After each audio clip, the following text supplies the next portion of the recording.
बीच के किनारे घूम रही थी। एक पैर में एंकलेट, घुंघराले भूरे बाल और हाथों में पानी की बोतल की आवाज करते हुए वो अकेली सूरज ढलने के वक्त बीच पर घूम रही थी। प्रिया का बीएफ सुमित टेंट में आराम से बैठा हुआ था। तभी अचानक प्रिया वहां पर आई और बोली, मुझे घर जाना है। सुमित चौंक गया और उसने कहा, हम तो कल सुबह निकलने वाले थे, तो फिर तुम्हें अचानक क्या हुआ? प्रिया ने फिर से गुस्से से कहा कि घर वाले परेशान हो रहे होंगे, हमें अभी निकलना होगा। सुमित को बात कुछ समझ नहीं आ रही थी। सुमित ने कहा, लेकिन तुमने घर में बताया था कि तुम अपने सहेली के साथ जा रहे हो, फिर क्या प्रॉब्लम हो गई? प्रिया गुस्से से बोली, तुम्हें एक बार में समझ नहीं आता क्या? सुमित प्रिया की आवाज और उसका अजीब सा बर्ताव देखकर थोड़ा डर गया। उसे कुछ समझ नहीं आ रहा था। वो कुछ पल के लिए शांत हो गया। फिर उसने प्रिया को शांत करते हुए कहा कि ठीक है, चलो हम घर चलते हैं। रात डिनर के वक्त सुमित अपने घर लौट गया और प्रिया अपने घर आई। वैसे तो प्रिया के घर में मांस मच्छी ज्यादा नहीं बनती थी, क्योंकि प्रिया को मांस मच्छी खाना ज्यादा पसंद नहीं था। प्रिया जब घर लौटी तो उसने देखा कि डाइनिंग टेबल पर चिकन तंदूरी और कबाब बनाकर रख दिया है। उसने जैसे ही मांस को देखा, उसने अपने हाथों में जो बैग थी वो साइड में फेंक दी और मांस खाने बैठ गई। प्रिया की माँ ये देख के चौंक गई और प्रिया से बोली, अरे प्रिया बेटा, तुम तो कल सुबह आने वाली थी ना, फिर जल्दी कैसे आ गई? प्रिया माँ की बातों को अनसुना करके बस मांस खाते जा रही थी। प्रिया के पापा उसके इस अजीब बर्ताव को देखकर थोड़े दंग हो गए। फिर प्रिया के पापा मजाक करते हुए बोले, शायद तुम्हारे हाथों का स्वाद उसे वापस घर खींच लाया। इतना सब होकर भी प्रिया सिर्फ खाना खा रही थी। प्रिया के माता पिता बस उसे देखते ही रह गए। अचानक प्रिया खाना खाते खाते रुक गई और अपने कमरे में चली गई। प्रिया के माँ ने देखा कि प्रिया लगभग पूरा खाना खा चुकी थी। बर्तनों में एक आदमी का भी खाना नहीं बचा था।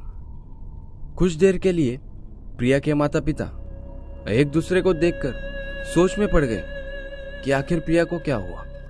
पर रात बहुत हो चुकी थी, इसलिए उन्होंने प्रिया से कल बात करने की सोची। प्रिया जब अपने कमरे में गई तो उसके पीछे उसका कुत्ता भी आया। प्रिया छत की ओर अपना मुंह करके ऊपर घूमते हुए पंखे की तरफ बिना पलके झपकाए देख रही थी। उसके काले बाल पंखे की हवा से हिल रहे थे। प्रिया का कुत्ता प्रिया के पास गया और अपने पैरों से बालों को खींचने लगा। प्रिया फिर भी शांत थी। यह नजारा देख कमरे के बाहर खड़ी प्रिया की मां को जरा अजीब लगा। दूसरे दिन प्रिया के घर में एक पूजा थी। उसके माता पिता पूजा की तैयारी में व्यस्त थे। सुबह के 10 बज रहे थे, लेकिन प्रिया अभी भी सो रही थी। उसकी मां ने उसे उठाया और तैयार होकर बाहर बुलाया। थोड़ी देर में वहां पर पंडित जी आ गए। वो प्रिया के पापा से मिले और उन्होंने देखा कि प्रिया अपने कमरे से बाहर आ गई थी, लेकिन साथ में 2 काले साये भी प्रिया के साथ बाहर आ गए थे। पंडित जी एक पल के लिए हैरान हो गए। उन्हें कुछ अंदाजा हो गया था कि आखिर बात क्या थी, लेकिन उन्होंने सोचा पहले पूजा खत्म कर लेते हैं, फिर प्रिया के माता पिता से बात करेंगे। बंद करो ये सब। और गुस्से में अपने कमरे में चली गई और अपने कमरे का दरवाजा बंद कर दिया। प्रिया के माता पिता प्रिया का ऐसा रूप देखकर बहुत डर गए थे। उन्हें समझ नहीं आ रहा था कि वो क्या करें, लेकिन पूजा करने के लिए जो पंडित जी आए थे उन्हें अब समझ आ गया था। लेकिन वो जान गए थे कि वो इस बात को अकेले नहीं संभाल सकते। उन्होंने प्रिया के माता पिता को सब बताया जो उन्होंने पहले देखा था। ये सब सुनकर प्रिया के माता पिता और भी घबरा गए। अपने बेटी को कैसे बचाएं उन्हें समझ नहीं आ रहा था। पंडित जी ने उनसे कहा कि उन्होंने जिस धर्मस्थल पर पंडित होने का ज्ञान लिया वहां पर एक तपस्वी बाबा भी रहते थे। उन्होंने बरसों तक साधना की है और ऐसी नकारात्मक शक्तियों से लड़ने के लिए शक्तियां भी प्राप्त कर ली है। हम जाकर उनसे बात कर लेते हैं, वो अवश्य हमें कोई ना कोई उपाय बताएंगे। प्रिया के पिता और पंडित जी उस धर्मस्थल के मंदिर में गए और साधु से मिले। उन्होंने साधु बाबा को सारी सच्चाई बताई। फिर साधु बाबा ने आंखें बंद कर ली और कुछ समय के बाद आंखें खोलकर बोले, मुझे तुम्हारे घर ले चलो। प्रिया के पापा, पंडित जी और साधु बाबा घर आ गए। साधु बाबा ने घर में कदम रखे और बिना रुके प्रिया के रूम की तरफ बढ़ गए। उन्होंने बाहर से दरवाजा थोड़ा सा खोल दिया तो प्रिया अपने बिस्तर के ऊपर हवा में उड़ रही थी। साधु बाबा ने दरवाजा बंद कर लिया और घर के बीचों बीच हॉल में गेहूं के आटे से एक गोल आकार बना लिया। उसमें तारे जैसा चिन्ह बना लिया, खोपड़ी रखी और अपने बाजू में एक रस्सी का चाबुक रखा और साधु बाबा मंत्र पढ़ने लगे। साधु बाबा जैसे जैसे मंत्र पढ़ रहे थे, प्रिया अपने कमरे से गुस्से से बाहर निकली। उसकी आंखें जैसे खून से लाल हो गई थी। प्रिया के कमरे से बाहर आते ही पहले अपने पिता को और फिर वो अपनी माँ की तरफ बढ़ गई और उसका गला पकड़ लिया। तभी अचानक साधु बाबा ने उसे गोल आकर के चक्रव्यूह में लाके बिठा दिया।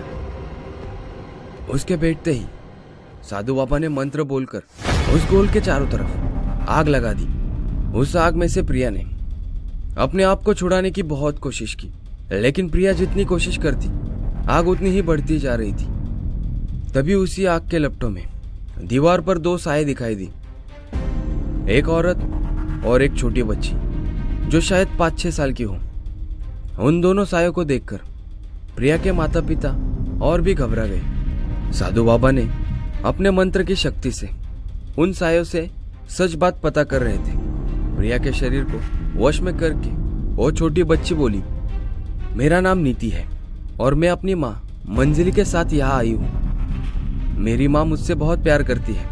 उसने मुझे मार डाला और अब हम दोनों साथ में रहते हैं। ये दीदी मुझे बहुत अच्छी लगी और मैं अब इसको अपने साथ खेलने के लिए लेके जाऊंगी।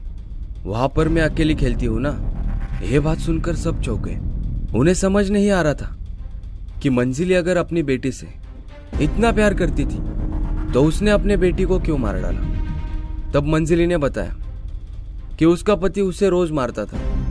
वो उस जिंदगी से तंग आ गई थी, इसलिए उसने अपने पति का घर छोड़ दिया। बहुत दिनों तक भूखे पैसे भटकने के बाद मंजिली की मौत हो गई, लेकिन वो अपनी बेटी को इस जालिम दुनिया में अकेले छोड़कर नहीं जाना चाहती थी। इसलिए मंजिली की रूह ने नीति को एक गाड़ी के आगे ढकेल दिया। तब से वो माँ बेटी आत्मा बनकर घूम रही है। प्रिया जब समुद्र किनारे घूम रही थी तो उसके पैरों से हो रही घुंघरों की आवाज मेरी बेटी को बहुत पसंद आ गई। मेरी बेटी उसके साथ खेलना चाहती है, इसीलिए हम प्रिया को अपने साथ ले जाएंगे। साधु बाबा ने अपने मंत्र उच्चारण फिर से शुरू किया और उन दोनों आत्माओं को प्रिया का शरीर छोड़ने के लिए कहा। पहले तो नहीं मान रही थी, फिर साधु बाबा ने अपने शक्तियों का उपयोग किया और उन्हें प्रिया के शरीर से अलग किया। कुछ समय बाद प्रिया पहले की तरह नॉर्मल हो गई। कुछ दिन बाद होली का त्योहार था। प्रिया के घर के बाहर एक बूढ़ा आदमी बैठा था। प्रिया ने उन्हें आवाज दिया और अंदर बुलाया। आओ बाबा, अंदर आ जाओ।